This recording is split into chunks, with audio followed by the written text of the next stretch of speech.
Hi mga Cubs, PJTV ako pala ito. Sana sa buting kalagayan at malusog yung pangangatawan. Ano pa? Click mo na ang notification bell sa YouTube channel. Sa Facebook page, paki-follow. Sa TikTok account, pa-follow na rin. Maraming salamat. Huwag kalimutan mag-like and share ha. Tara, umpisa na natin ang video. Ang topic na mainit-init pa. Let's go! Mga Cubs, ito tayo sa pambansang Swiftie ng Pilipinas na si VP Sara. Meron pang nagawang palusot para hindi masyado mabigat ang kanyang ginawa. Dahil nga nung nagkabagyo ang Maynila at kailangan siya ng mga taong bayan, umalis ito papuntang Germany.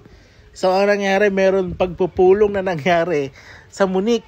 Sa Munich, Germany, may nangyaring pagpupulong di umano para naman matapalan yung mga maling ginagawa ni VP Sara dahil inuna niya yung Germany kasi panonood siya ng Taylor Swift.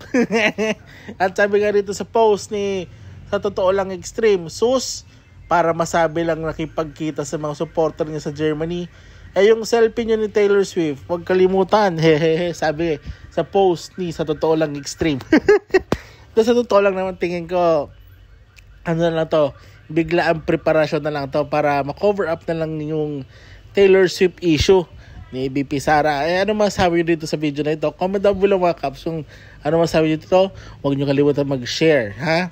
Ito rin yung post nyo, all too well. Talaga mukhang Swiftie na Swiftie talaga to si Inday Sara. Nako, napaghahalata talaga inuna yung sariling interest kaysa sa bayan, ha? Paano talaga? Yung mga DDS naman, todo tapal naman sa issue na to. Kahit anong gawin yung pagtatapal sa ginawa ni VP Sara nyo, tandaan nyo, binagyo, binaha tayo dito. Lalo sa Maynila, binaha na sila doon. Yung VP nyo, umalis ng Germany. Kahit ano pa mga meet and greet na nangyari dyan na pagpupulong nyo sa Germany ngayon, wala yon kasi nga, mas inuna nyo yung pang sarili mong interest, VP Sara. Kahit anong irason nyo dyan, wala talaga laban. Kung ako sa inyo, kinancel mo na lang talaga yon. Kasi itong mga pakulo na lang to, mga ginawa nyo sa Munich, Germany, ano na lang to, pakulo na lang to. Masabi lang na may iba pang agenda, may iba pang pinuntahan si VP Sara sa Germany. Ganun lang yon. Comment down below kung tama o mali. Salamat sa susunod na video.